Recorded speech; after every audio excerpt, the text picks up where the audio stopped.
Berjumpa kembali dengan saya Sam, teolog Protestan Karismatik. Kali ini saya akan membahas satu pertanyaan yang paling sering ditanyakan, yaitu mengapa Allah yang baik mengizinkan penderitaan. Virus corona atau COVID-19 yang menyerang saluran pernapasan pertama dideteksi di Wuhan, Cina, telah menakutkan dan mengguncangkan seluruh dunia termasuk Indonesia. Bagaimana tidak menakutkan dan mengguncangkan? Sebab dalam hitungan kurang dari 3 bulan update berita hari ini 16 Maret 2020, kasus virus corona atau COVID-19 yang terjadi mencapai 162.687 orang terinfeksi, tersebar lebih dari 100 negara di dunia, dan tercatat jumlah meninggal akibat virus corona sebanyak 6.065 orang. Kasus terbanyak masih tercatat di Tiongkok dengan jumlah 81.003 orang terinfeksi, dan hari ini dinyatakan lebih dari 67.000 orang sembuh dan 3.203 orang meninggal dunia di Tiongkok. Inilah wabah penyakit global yang mengakibatkan penderitaan yang bersifat global juga. Selama berabad-abad, masalah penderitaan sebagaimana masalah kejahatan telah dipakai sebagai senjata dan bukti penolakan terhadap eksistensi Allah. Nampaknya problem penderitaan dan kejahatan ini telah dipakai sebagai argumentasi yang paling kuat untuk menolak dan sekaligus melawan eksistensi Allah. Para skeptis telah menyimpulkan berdasarkan observasi mereka mengenai penderitaan dan kejahatan bahwa Allah itu tidak ada. Perlawanan yang paling sederhana dari para skeptis ini adalah mereka bersikeras bahwa Allah kekurangan kebaikan atau kekurangan kuasa atau kekurangan kedua-duanya. Sebab kata mereka berargumen, jika Allah Maha Kuasa, Ia akan dapat mencegah penderitaan. Jika Allah Maha Baik, Ia akan berkehendak untuk mencegah penderitaan. Jika Allah Maha Kuasa dan Maha Baik, maka tidak akan ada penderitaan. Tetapi buktinya, kata mereka, kejahatan ada. Jadi kesimpulannya, tidak ada Allah yang Maha Kuasa dan Maha Baik.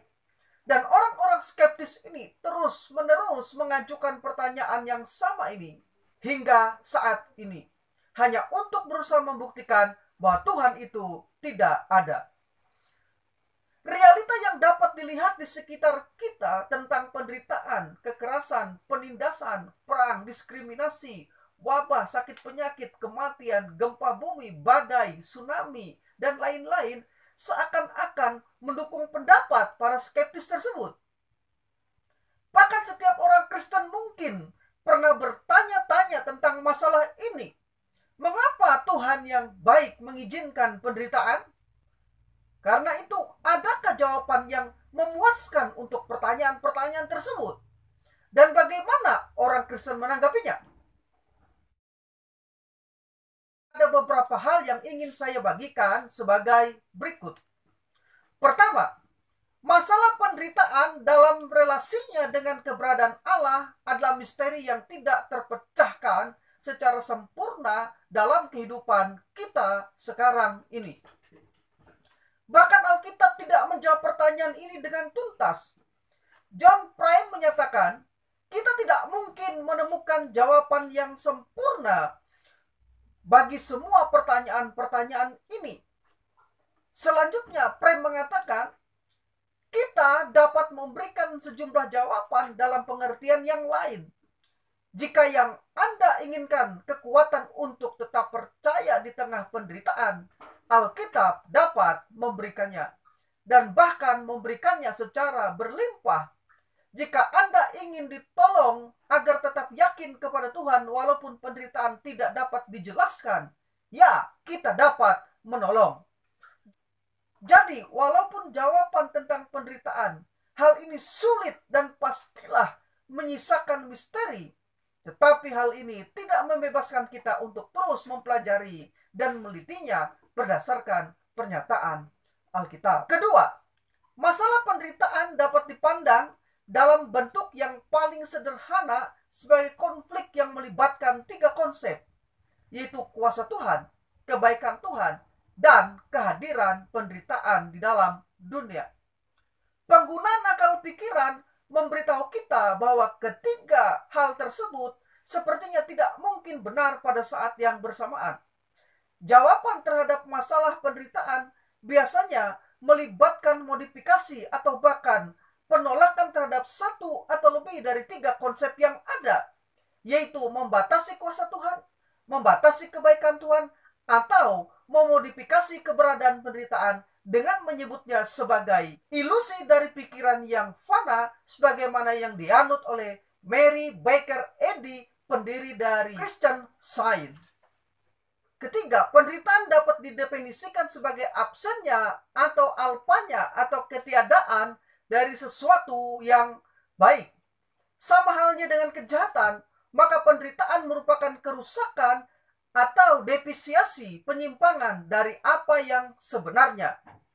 Penderitaan ada sebagai kerusakan dari sesuatu yang baik. Penderitaan tidak eksis secara sendirinya. Ia ada di dalam sesuatu dan bukan di dalam dirinya sendiri. Misalnya, lubang itu real, tapi hanya ada dalam sesuatu yang lain. Kita bisa katakan tidak adanya tanah sebagai sebuah lubang, tapi lubang tidak bisa dipisahkan dari tanah. Misalnya, kelapukan pada pohon terjadi karena adanya pohon. Tidak ada kelapukan jika tidak ada pohon. Kebusukan pada gigi hanya dapat terjadi selama gigi itu ada. Tetapi, walaupun penderitaan itu tidak eksis dari dirinya sendiri, itu tidak berarti bahwa penderitaan itu adalah sesuatu yang abstrak atau hanya khayalan belaka. Penderitaan itu nyata, dapat dilihat, dan dialami. Penderitaan disebabkan oleh 2 bentuk kejahatan, yaitu kejahatan moral dan kejahatan natural. Kejahatan moral adalah kejahatan yang dilakukan oleh agen atau pelaku-pelaku moral yang bebas. Contoh dari kejahatan moral ini adalah perang, kriminalitas, diskriminasi, perbudakan, pembantaian, dan lain-lain. Kejahatan natural adalah kejahatan yang tidak melibatkan kehendak dan tindakan manusia, tetapi merupakan aspek alam yang bekerja melawan manusia. Contoh dari kejahatan natural ini adalah badai, tsunami, gempa bumi, banjir, gunung meletus, wabah, penyakit, sampar menular, dan lain-lain sebagainya. Keempat, saat Tuhan menciptakan semua yang diciptakannya itu baik. Bahkan sesungguhnya sungguh amat baik. Kejadian 1 ayat 12. 18 ayat 21, 25 dan 31. Tidak ada dosa, tidak ada kejahatan, tidak ada penderitaan, tidak ada rasa sakit, dan tidak ada kematian. Salah satu hal baik yang diciptakan Tuhan adalah bahwa makhluk ciptaannya memiliki kebebasan untuk memilih yang baik. Agar manusia benar-benar memiliki pilihan, Allah harus mengizinkan sesuatu yang berbeda dengan yang baik supaya bisa ada pilihan. Karena itu Allah mengizinkan para malaikat dan manusia untuk memilih yang baik atau yang tidak baik. Fakta bahwa manusia yang menggunakan pilihan bebas yang diberikan Allah untuk memberontak terhadap Tuhan tidak mengejutkannya. Tuhan tidak menciptakan kejahatan, namun Dia mengizinkan kejahatan. Jikalau Tuhan tidak mengizinkan kejahatan, manusia dan malaikat melayani Tuhan sebagai keharusan dan bukan karena pilihan. Tuhan mengizinkan kemungkinan terjadinya kejahatan supaya kita bisa betul-betul memilih mau menyembah Tuhan atau tidak. Jika tidak pernah menderita dan mengalami yang jahat, dapatkah kita betul-betul mengetahui betapa indahnya surga? Tuhan tidak menciptakan kejahatan. Sekali lagi, Tuhan tidak menciptakan kejahatan, juga tidak menciptakan penderitaan. Dia mengizinkannya. Jikalau Tuhan tidak mengizinkan kejahatan dan penderitaan, kita akan menyembah Dia secara terpaksa dan bukan karena kita memilih dengan kemauan sendiri. Kelima, kemerosotan terjadi setelah kejatuhan, di mana manusia yaitu Adam dan Hawa menggunakan kehendak bebas yang diberikan oleh Allah untuk memilih tidak taat kepada Allah. Kejadian 3. Setelah Adam dan Hawa membuat kejahatan menjadi aktual pada saat pertama kalinya di Taman Eden, sejak saat itu natur dosa telah diwariskan kepada semua manusia. Roma 5 ayat 12, 1 Korintus 15 ayat 22. Dan akibat natur dosa itulah kita sekarang ini terus menggunakan kehendak bebas itu untuk membuat kejahatan itu menjadi aktual. Markus 7 ayat 20-23. Bandingkan. Bahkan kejahatan natural seperti gempa bumi, badai, wabah, penyakit, dan hal-hal lainnya yang serupa berakar dari penyalahgunaan kehendak bebas manusia. Saat ini kita hidup dalam dunia yang telah jatuh, dan karena itu rentan terhadap bencana alam dan wabah penyakit yang tidak akan terjadi jika manusia tidak berontak melawan Allah pada mulanya. Roma 8 ayat 20-22. Taman Eden tidak memiliki bencana alam, penderitaan atau kematian sampai setelah Adam dan Hawa berdosa. Baca Kejadian pasal 1 sampai pasal 3. Bencana, penderitaan, dan kematian ini akan terus terjadi hingga Tuhan mengakhiri kejahatan dan penderitaan itu untuk selama-lamanya saat Ia mengkremasi langit dan bumi yang sudah usang ini dan menggantinya dengan langit dan bumi yang baru. Wahyu pasal 21 ayat yang keempat. Kelima, Allah adalah Bapa yang penuh kasih dan Ia adalah sumber segala penghiburan. 2 Korintus 1 ayat 3. Namun, seringkali reaksi kita terhadap penderitaan adalah menyalahkan dan menyerang Allah. Padahal, kadangkala penderitaan diizinkan Allah terjadi untuk menghancurkan kesombongan kita dan mendorong kita untuk mencari Allah. Penderitaan juga diizinkan agar kita mengalami persekutuan yang sepenuhnya dengan Tuhan. Filipi pasal 3 ayat yang ke-10. Penderitaan juga seringkali diizinkan Allah untuk menjadi ujian bagi iman kita untuk mendapatkan mahkota kemuliaan yang dijanjikan. Yakobus 1 ayat yang ke-12.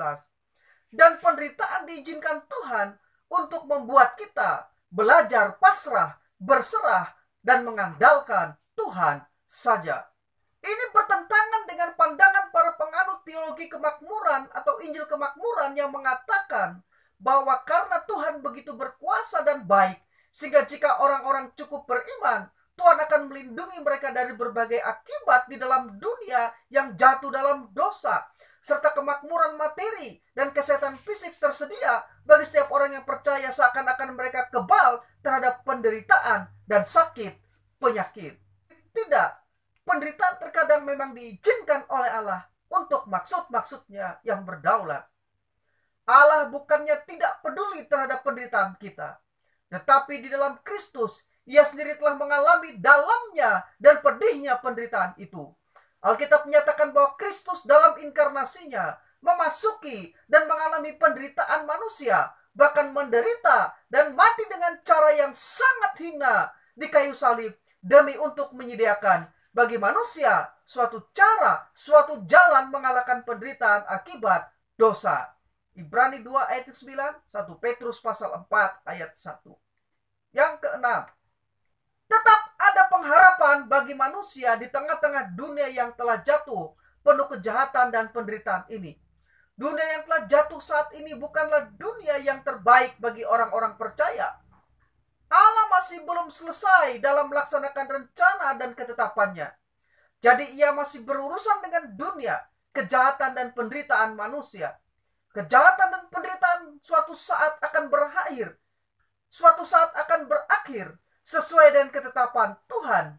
Hanya karena kejahatan dan penderitaan belum dihancurkan sekarang ini, tidaklah berarti bahwa kejahatan dan penderitaan tidak akan pernah dihancurkan. Alkitab menjelaskan akan datang satu hari ketika Tuhan akan mengakhiri kejahatan untuk selama-lamanya. Tetapi mengapa Allah tidak melakukannya saat ini? Penundaan ini sebenarnya adalah perwujudan dari anugerahnya. Rasul Petrus berkata, Tuhan tidak lalai menepati janjinya. Sekalipun ada orang yang menganggapnya sebagai kelalaian, Tetapi ia sabar terhadap kamu karena ia menghendaki supaya jangan ada yang binasa, melainkan supaya semua orang berbalik dan bertobat. 2 Petrus 3 ayat yang ke-9. Selanjutnya, Rasul Petrus mempertegas bahwa suatu saat langit dan bumi yang usang ini akan dikremasi oleh Allah. Tetapi hari Tuhan akan tiba seperti pencuri. Pada hari itu langit akan lenyap dengan gemuruh yang dahsyat. Dan unsur-unsur dunia akan hangus dalam nyala api. Dan bumi dan segala yang ada di atasnya akan hilang, lenyap. 2 Petrus pasal 3 ayat yang 10. Dan segera digantikan dengan langit dan bumi yang baru. Wahyu 21 ayat 1. Di mana maut tidak akan ada lagi. Tidak akan ada lagi perkabungan atau ratap tangis atau duka cita, sebab segala sesuatu yang lama itu telah berlalu. Wahyu pasal 21 ayat yang keempat. Sampai hal tersebut terlaksana, Tuhan terus memimpin dan mengontrol jalannya sejarah menuju akhir yang telah ditetapkannya. Wahyu pasal 12. Dia melindungi dan menyelamatkan orang-orang percaya.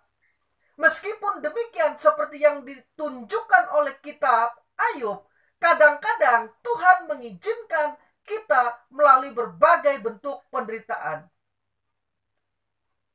C.S. Lewis mengatakan, penderitaan itu sendiri tidak baik, namun Allah menggunakannya demi kebaikan. Dokter gigi mungkin saja menimbulkan rasa nyeri atau menyebabkan ketakutan, tetapi maksudnya baik ketika berbuat demikian. Demikian juga dengan Allah, kata Lewis. Perhatikanlah Ayub dalam Ayub 1 dan 2. Di mana iblis ingin menghancurkan Ayub. Dan Tuhan mengizinkan iblis berbuat apa saja kecuali membunuh Ayub. Tuhan mengizinkan ini untuk membuktikan kepada iblis bahwa Ayub adalah orang benar karena dia mencintai Tuhan. Bukan karena Tuhan telah memberkati dia dengan berlimpah. Tuhan berdaulat dan mengontrol segala sesuatu yang terjadi. Iblis tidak dapat berbuat apa-apa kecuali mendapat izin dari Tuhan. Bahkan masa-masa seperti yang dialami Ayub bagi orang percaya menjadi sarana yang membawa kemuliaan bagi Allah. Saya percaya virus corona yang sedang melanda seluruh dunia, lebih dari 100 negara saat ini, tidak akan menimpa orang percaya. Dan jika ada orang-orang percaya yang terinfeksi oleh virus corona, itu karena Tuhan mengizinkan hal itu terjadi menurut kehendaknya, menurut rencananya, menurut apa yang dia kehendaki yang terbaik karena dia berdaulat. Ketujuh, Tuhan memiliki kontrol atas dunia dan alam semesta ini. Sejarah dunia dan alam semesta bergerak menurut rencana atau ketetapan Tuhan yang berdaulat. Dunia dan alam semesta tidak bekerja secara kebetulan. Pengakuan iman Westminster menyatakan, Allah Sang Pencipta Agung segala sesuatu, menopang, mengarahkan, mengatur, dan memerintah semua ciptaan, tindakan dan perihal dari yang terbesar hingga yang terkecil, dengan providensianya yang paling bijaksana dan kudus, seturut prapengetahuannya yang sempurna dan keputusan kehendaknya yang bebas dan tidak berubah untuk memuji kemuliaan kebijaksanaan, kuasa, keadilan, kebaikan, dan kasih setianya. Orang Kristen meyakini bahwa Tuhan memiliki suatu rencana yang mencakup segala sesuatu yang terjadi. Dan bahwa dia saat ini sedang berkarya mewujudkan rencananya tersebut. Rencana Tuhan ini disebut juga ketetapan Tuhan atau divine decree. Paul N. menyatakan rencana berdaulat Allah adalah rencana tunggal yang menurut sertakan segala sesuatu. Jika Allah Maha Kuasa, ia pasti mempunyai rencana yang maha arif, yang mencakup segala sesuatu. Sebagai arsitek agung, Allah telah membentangkan cetak biru atau blueprint untuk segala sesuatu yang terjadi. Ia mempunyai rencana utama dan ia membuatnya sesuai dengan kehendaknya sendiri. Akhirnya, Tuhan dalam melaksanakan kehendak-Nya. Kedaulatan Allah dinyatakan bukan saja dalam kehendak-Nya, tetapi juga di dalam kemahakuasaan-Nya, atau dalam kuasa untuk melakukan kehendak-Nya. Allah Maha Kuasa sehingga sanggup melakukan segala sesuatu yang dikehendakinya. Bahkan perbuatan-perbuatan dosa dan kejahatan serta penderitaan tidak akan menggagalkan rencananya. Dia tetap dapat bekerja bahkan melalui sistem dunia yang sudah jatuh dalam dosa itu untuk menggenapi tujuan-tujuannya. Dengan demikian, kita menolak pendapat keliru dari para skeptis yang mengatakan jika Allah Maha Kuasa, Ia akan dapat mencegah penderitaan. Jika Allah Maha Baik, Ia akan berkehendak untuk mencegah penderitaan. Jika Allah Maha Kuasa dan Maha Baik, maka tidak akan ada penderitaan. Tetapi buktinya, kata mereka, kejahatan ada. Jadi kesimpulannya, kata mereka, tidak ada Allah yang Maha Kuasa dan Maha Baik. Sebaliknya, Alkitab mengajarkan kepada kita bahwa keberadaan penderitaan di dunia terlihat sinkron dengan eksistensi Allah yang Maha Kuasa dan Maha Baik. Jika Allah Maha Baik, Ia akan mengalahkan penderitaan. Jika Allah Maha Kuasa, Ia akan menyingkirkan penderitaan. Maka, karena penderitaan masih belum dikalahkan, natur dari kemahakuasaan dan kebaikan dari Allah adalah jaminan, sekali lagi, adalah jaminan bahwa penderitaan pada akhirnya akan dikalahkan dan disingkirkan. Saya Sam, teolog Protestan karismatik.